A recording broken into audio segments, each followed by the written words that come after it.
In this video, I'm going to show you how to create new email as well as reply to email that has come to you. So I'm going to go to where it says new at the top left, and if I hit the drop down, you can see I've got lots of different things that I can create. But what I'd like to do is create a new email.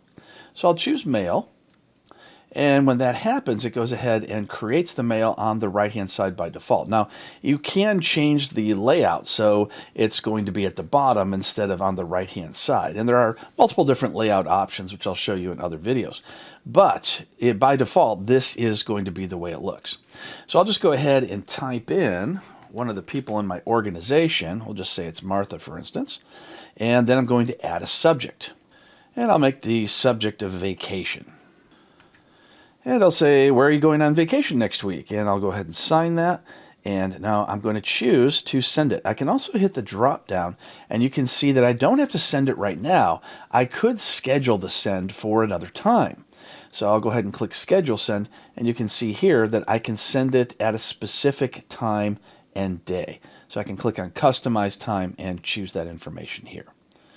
Now let's just say I don't need to do that, but there is this other option here for start mail merge. So mail merge allows you to mail everyone in this list a separate copy of the email. So it doesn't look like it's coming from multiple different places or going to multiple different locations. It's just a one-on-one email. So in the recipients, I could put 100 people, but if I choose the mail merge, then all 100 people will make it look like it's just being sent to them.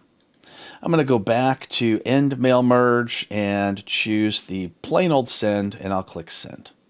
And now my email has been sent. And now let's take a look at just replying. So I'll choose to reply. It's this little arrow that you see here. And if I choose to send it, I can do that. Or once again, schedule send or mail merge.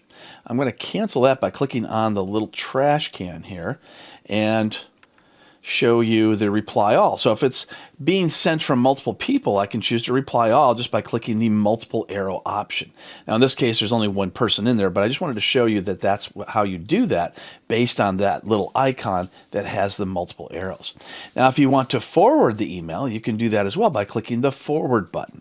And then you would just go ahead and type in who you want to send it to. Let's say I send that off to Martha as well, and click send. And using this new version of Outlook, that's how you create an email, reply all, as well as forward.